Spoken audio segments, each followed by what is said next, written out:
बिस्मिल्लाहिर्रहमानिर्रहीम अस्सलाम वालेकुम। कैसे हैं प्यारे बहन भाइयों। उम्मीद करती हूँ आप खैरियत से होंगे। जहाँ रहें खुश रहें, आबाद रहें, हंसते मुस्कुराते रहें।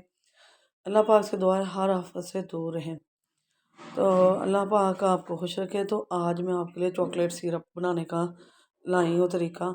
बहुत ही आसान है ये। जो चॉकलेट मैं बनाऊँगी ये केक के ऊपर भी लगा लेंगे। एक चम्मच बड़ा खाने का मक्खन लिया है, 5 खाने के चम्मच जो मैंने लिया है कोको पाउडर, चीनी 5 खाने का चम्मच है, कॉर्नफ्लोर 1 खाने का चम्मच है और दूध है 1 कप।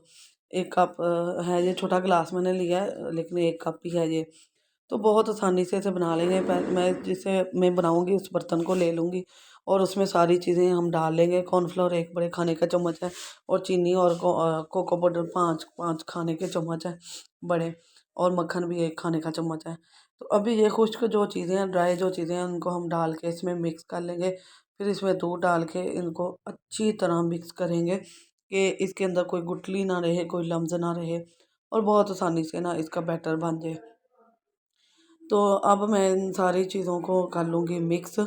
अच्छी तरह मिक्स कर लेंगे कि इसके अंदर कोई भी खुश्क पाउडर ना रहे, ना कोको पाउडर, ना ही चीनी का कोई रहे और ना ही वो जो कॉर्नफ्लोर डाला है ना हमने वो रहे। तो ये देखें, ये मैं मिक्स कर चुकी हूँ।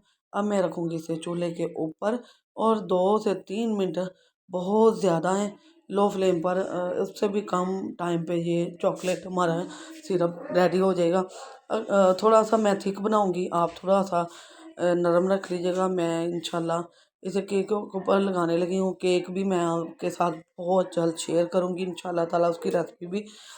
लेकिन आज मैं आपके साथ ये सिरप चॉकलेट ही करूँगी। और ये देखें, मैंने ये ना थोड़ा थिक बनाया है।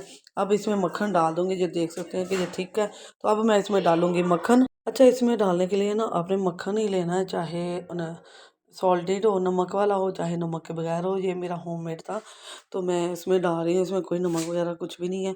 ये घर का बना हुआ बहुत खालस और अच्छा होता है, आपको पता है ना। तो इससे ना बहुत अच्छी शाइनिंग, आप देख सकते हैं कि मेरे डलते ही इसके अंदर शाइनिंग आ गई है।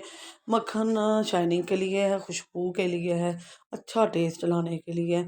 तो ये देखें, बहुत ही ज़बरदस्त ये रेडी हो चुकी है। अब मैं आपको इसे डिश आउट करके दिखाती हूँ कि ये बनी कैसी है। तो गैस का भी बहुत ज़्यादा मसला और है, तो दुआ कीजिएगा गैस का मसला भी हल हो जाए बहुत जल्द। तो यहाँ देखें, मैं एक कंटेनर ले रही हूँ। ये मेरा ढक्कन वाला कंटेनर है, डिब्बे वाला है। मैं इसे अभी बंद करके रख दूँगी। क्यों अभी मैंने केक के ऊपर लगाना है, इसलिए मैंने इस तरह के बर्तन में डाल दिया है। वैसे मैं आपको बता रही हूँ कि आप इस तरह अगर रखना है आपने, एयर टाइप डिब्बा जो ढक्कन वाला है उसमें ही डाल के महफूज कीजिएगा। मेरा थोड़ा थिक है, आप थोड़ा सा नरम रख लीजिएगा। अगर तो ये ब्रेड के ऊपर, केक के ऊपर ये थिक वाला आप लगा सकती हैं, और जो नरम वाला आप रखते हैं, थोड़ा सॉफ्ट रखती हैं, इसे लूज़ रखती हैं इसका सिरप, वो आप ब्रेड के ऊपर, किसी चीज़ के ऊपर भी, ये वाला डोनट के ऊपर भी लग सकता है। तो यहाँ इस तरह मैं इसे ढाँप कर फ्रिज में रख दूँगी। तो आप भी कोशिश कीजिएगा इसी तरह का बर्तन लीजिएगा जिससे आपने अगर 1-2 दिन रखना है ना, तो इसी तरह रखिएगा। तो बहुत ही ज़बरदस्त और मज़ेदार सी हमारी वीडियो आपके साथ मैं शेयर कर चुकी हूँ, चंद मिनट में रेडी होने वाली। अगर वीडियो पसंद आए तो इसे लाइक करें, शेयर करें और सब्सक्राइब करें और बेल के बटन को ऑल पर सेट कर दें। इससे आने वाली वीडियो का नोटिफिकेशन सबसे पहले मिलेगा। तो दुआओं में याद रखिएगा। अल्लाह पाक आपको खुश रखे, आबाद रखे। अल्लाह हाफिज़। नई वीडियो के साथ हाज़िर होंगे डेली फूड से। अल्लाह हाफिज़।